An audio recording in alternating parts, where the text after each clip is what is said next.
네, 공기업 합격을 판가름하는 NCS 공략법 백발백중 NCS에서 확인해 보시죠. 네, 오늘 함께 해주실 분은요. 더빅스터디의 마민영 강사님 나오셨어요. 안녕하세요.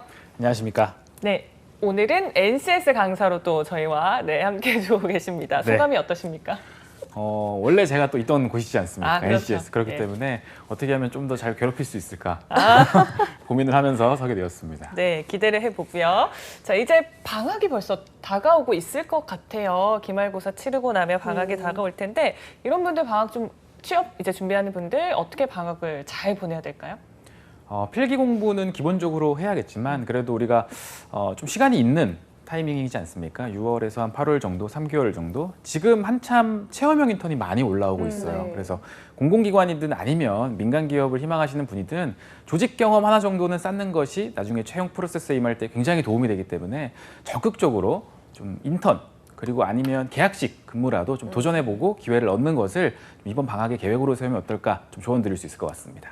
저는 이제 대학 시절에 방학만 되면 좀 계절 학기를 좀 많이 듣기도 했었고 아니면은 이렇게 스터디 그룹 같은 걸 했었던 것 같은데 제일 아쉬운 게 여행을 왜 그렇게 안 갔을까?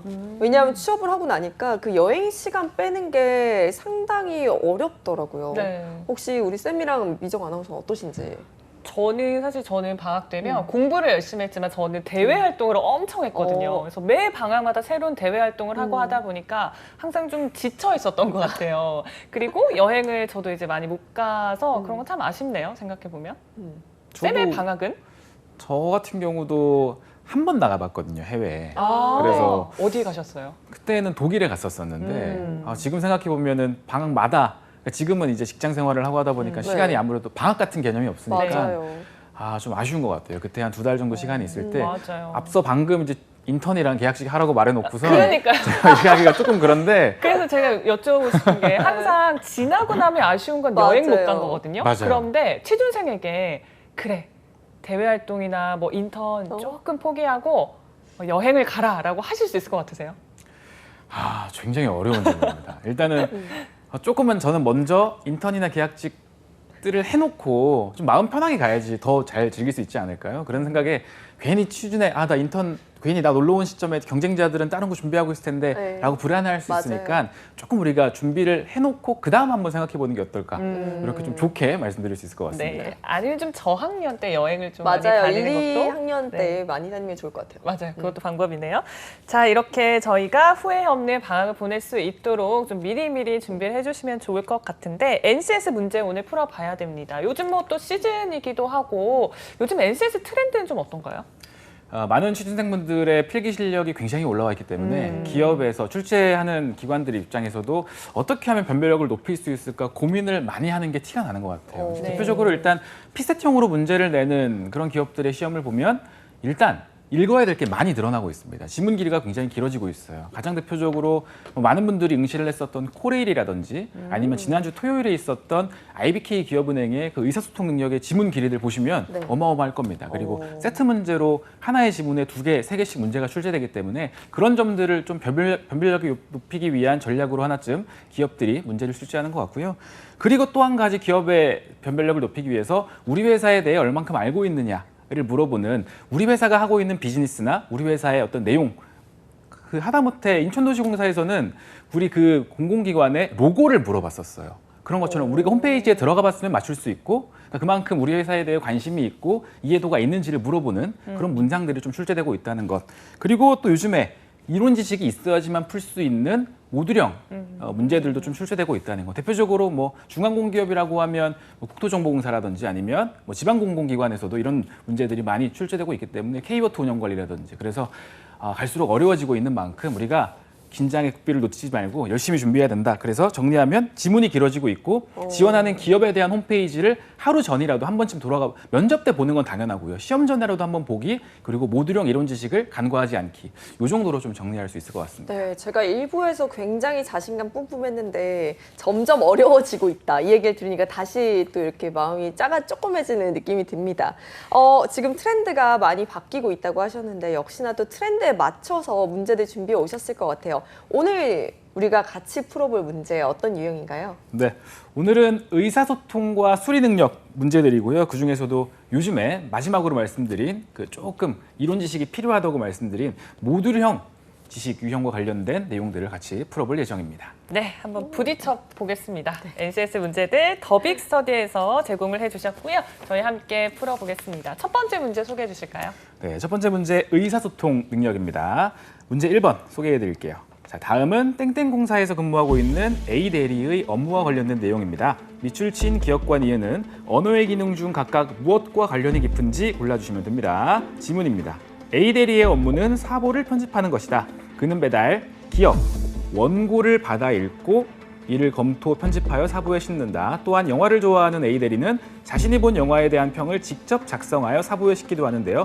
하지만 니은 그가 이번에 작성한 영화평은 직원들에게 크게 어필하지 못한 것 같습니다. 소개된 영화는 코미디 영화인데 그에 비해 작성된 영화평은 너무 딱딱한 느낌이 든다는 전언이라고 합니다. 자, 여기서 기억, 니은은 언어의 기능 중 각각 무엇과 관련이 깊은지 지금 문자 언어인지 음성 언어인지와 수용 기능인지 산출 기능인지가 혼재되어서 보기로 제시되었습니다. 그중에 가장 적합한 조합을 골라서 답으로 체크해 주시면 되겠습니다. 저는 일단 이걸 보고 나서 생각한 게 두 개 다 글로 적힌 거니까 음성이 아니라 문자 언어가 아닐까라는 생각을 했습니다. 그리고요? 그리고 원고를 받아 읽는 거는 내가 쓴 게 아니고 받아서 읽는 거니까 수용한다. 그리고 영화평은 내가 쓰는 거니까 산출? 이렇게 생각을 해서 1번이라고 1번. 생각을 했어요. 네.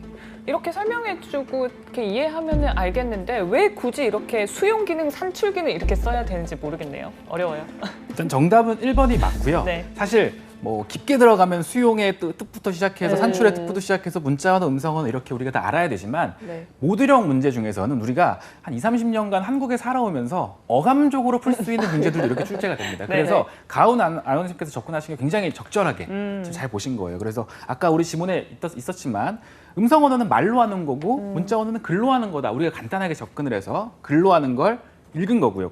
우리가 읽었었고 그리고 다시 그 감상평을 생각을 산출해냈기 때문에 표현했기 때문에 그런 식으로도 충분히 1번이라는 답을 구할 수 있었던 이런 문제들도 출시되기 때문에요. 네. 너무 겁먹지 않고 우리가 문제만 제대로 읽어도 풀 수 있다는 것 한번 기억을 해주시면 좋을 것 같습니다.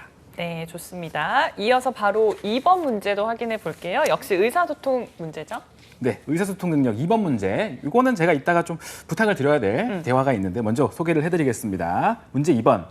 다음은 땡땡공사에 근무하는 류미정 팀장과 이가은 대리의 대화 내용입니다. 자, 이를 아래 경청에 관한 내용을 통해 판단해 볼 때 가은 대리는 잘못된 듣기 유형 중 어떠한 유형에 해당하는가? 지금 류 팀장님과 이 대리님의 대화가 있는데 네. 두 분의 정말 맛깔나는 아하. 정말 직장생 대화 같은 대화를 한번 부탁드리겠습니다.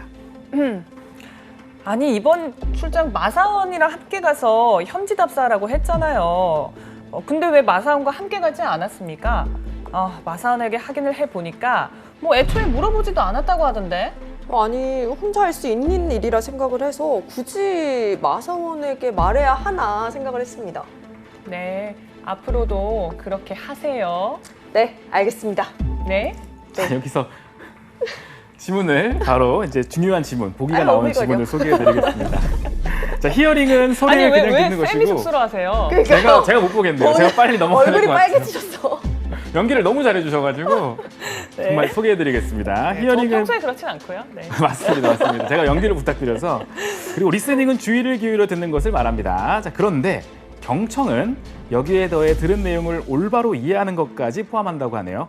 경청을 제대로 이해하기 위해서는 우선 잘못된 듣기 유형에 어떠한 것이 있는지 알아볼 필요가 있는데요. 자, 주의하셔야 돼요. 잘못된 듣기 유형에는 절벽형, 쇄기형, 건성형, 매복형, 직역형이 있다고 합니다. 자, 이 5가지 중에 앞선 정말 맛깔나는 대화에서 가은 대리는 어떤 잘못된 듣기 유형에 속하는지 한 가지 골라주시면 되겠습니다. 어려워요. 솔직히 하나도 모르겠어요. 절벽형, 쇄기형, 건성형, 매복형, 직역형. 그냥 단어로 생각을 해보면 네. 쇄기형은 약간 소기의 경외 뭐 이런 느낌 같고 건성 들었다 이런 느낌. 5번은 직역해서 말하는 그대로 생각했다. 네. 그냥 요 정도만. 했을 때 네, 저는 5번. 5번 저는 절벽형했어요.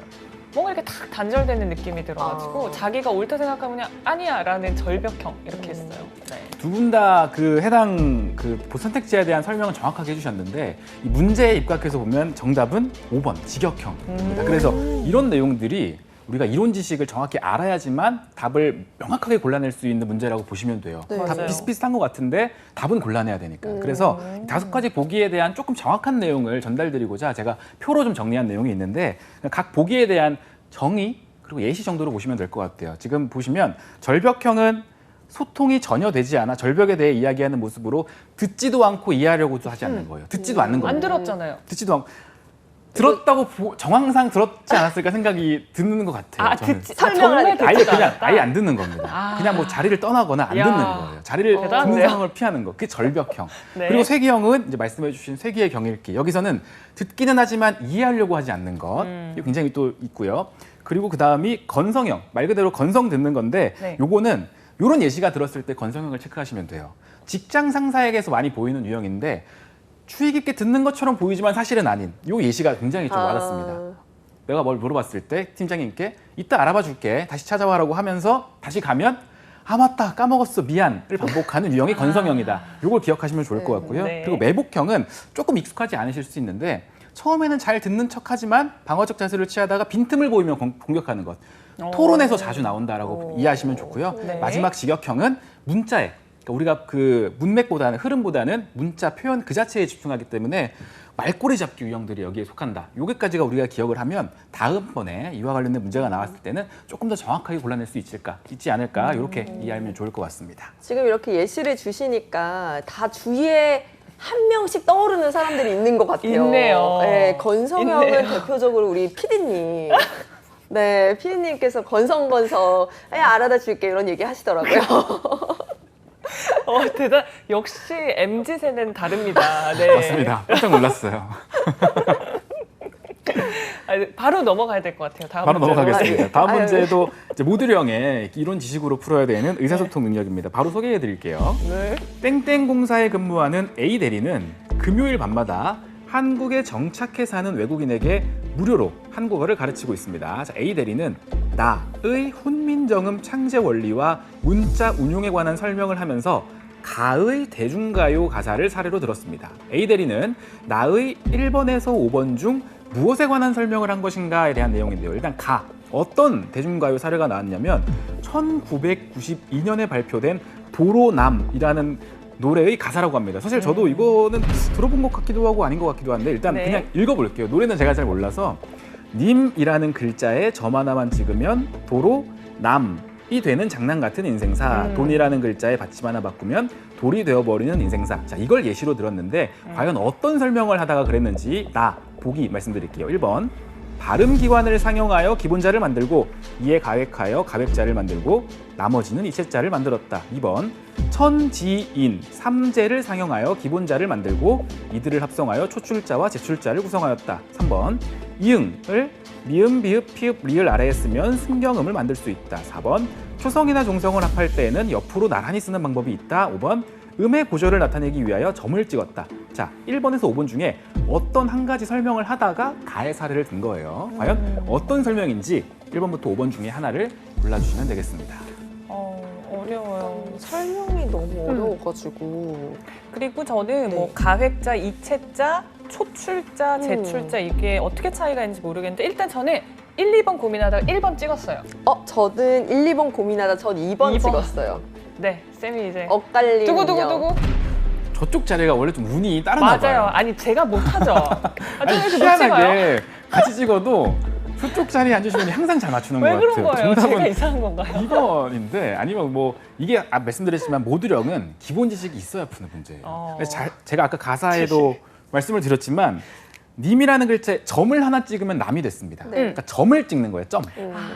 점을 찍는 겁니다. 여기 네. 2번을 보시면 우리 옛날에 선조들은 한글을 만들기 전에 천지인을 굉장히 중요하다고 생각했다고 해요.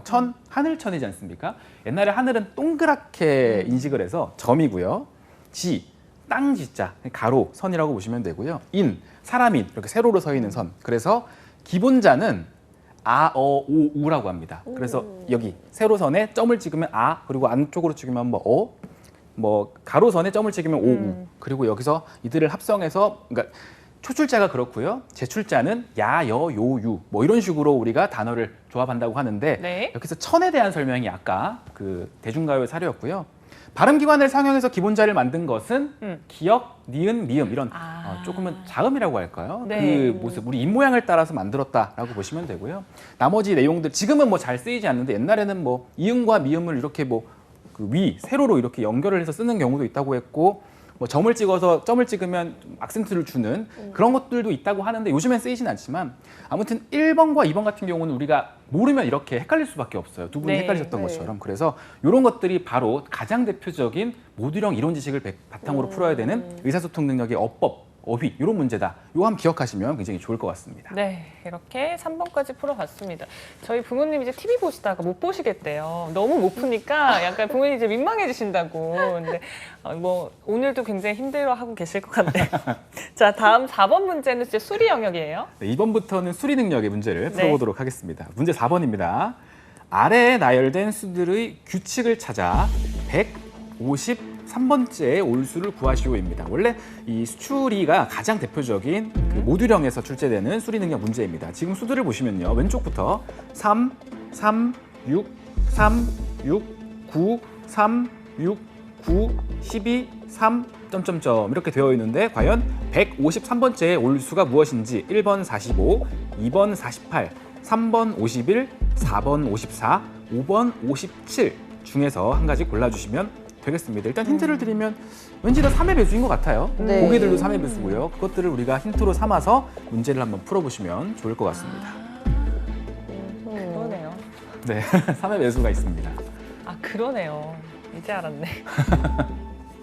하나, 3, 그 다음에 36, 2개, 369, 3개, 369, 12, 4개 이런 식으로 가는 거죠. 네, 이거를 153번째 올 걸 찾아야 되네요. 이게 뭔가 공식이 있긴 할 것 같은데 기억이 안 나요. 기억이 안 나서 지금 하나씩 다 더하고 있거든요. 맞습니다. 뭐 1, 2, 3, 4, 5, 6 이걸 다 더해서 일단 153번째 오는 숫자를 알면 되잖아요. 맞습니다. 나 지금 다 더했더니 17번째인 것 같거든요. 맞을까요? 그러면은 3의 배수의 17번째니까 3 곱하기 17 그럼 51. 야, 저쪽 자리에 기운이 좋네요. 아, 벌써 풀었어요? 빨리 설명해 주세요. 아니 근데 원래 사실 유정원 아나운서님께서 네. 규칙을 다 말씀해 주셨어요. 네. 아까 네. 말씀하신 맞습니다. 3, 그리고 36, 369 이렇게 네. 3의 배수로 첫 번째는 3의 1의 배수까지, 두 번째는 3의 2의 배수까지, 세 번째는 3의 세 번째 배수까지, 3의 네 번째 배수까지 쭉쭉쭉 가서 계속 가다 보면 3의 뭐 5배수, 6배수까지 갈 거 아닙니까? 그래서 그런 것들을 우리가 쭉 나열했을 때 153번째 수는 이건 가은 아나운서께서 말씀해 주신 대로 17번째 배수가 153번째 수라는 걸 우리가 확인할 수가 있어요.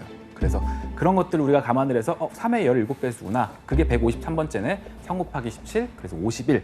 정답이 3번이라는 것을 알 수가 있습니다. 그래서 우리가 봤을 때 일단은 중요한 것은 이 나열된 숫자를 보고 3의 배수가 아닐까를 한번 의심해 보는 게 굉장히 처음 포인트인 것 같아요. 제가 힌트를 드렸지만. 그래서 그런 것들을 가지고 대입을 했는데 당연히 안 풀릴 수도 있으니까 제가 개인적으로 추천드리는 건 일단 여러 가지 시도를 해보시되 한 20초, 30초가 넘어가도록 안 보인다. 그러면 이 문제는 끝까지 안 보일 확률이 굉장히 높습니다. 그래서 이거를 막 계산을 한다 하는 건 사실 어렵고요. 일단 다른 문제 먼저 갔다가 다시 한번 보시면 네. 또 어떻게 달리 규칙이 찾을지 모르기 때문에 수출이 문제는 일단 여러분들이 아는 뭐 노하우들을 활용해서 대입을 해보시고 2, 30초 동안 안 풀린다? 그러면 넘어가는 걸 추천드립니다. 요 같은 경우는 3의 배수가 규칙이었다. 요 점 참고하시면 좋을 것 같습니다. 근데 이게 저처럼 이렇게 하나하나 다 더하면 시간이 꽤나 걸릴 것 같은데 그냥 이렇게 단순하게 더하는 수밖에 원래는 아니죠. 원래는 1, 2, 3, 4, 5, 6, 7, 8 더해서 원래 시그마라는 걸 써야 되는데 아, 맞아. 우리가 고등학교나 중학교 때 배웠던 상식인데 그게 저도 사실은 기억이 문제를 안 나요, 내면서 다시 기억을 떠올려야 됐었어요. 네. 그래서 그런 내용들까지 여러분들이 아마 이제 문제를 풀다 보시면 그런 그 얇은 앞부분에 이론에 조금 적혀 있을 거예요. 그걸 한번 나중에 다시 한번 보시면서 계산해 보시면 계산이야 뭐 한 5초 내로 나올 겁니다. 근데 이 규칙을 찾는 게 중요하다라는 거 기억하시면 좋을 것 같아요. 네.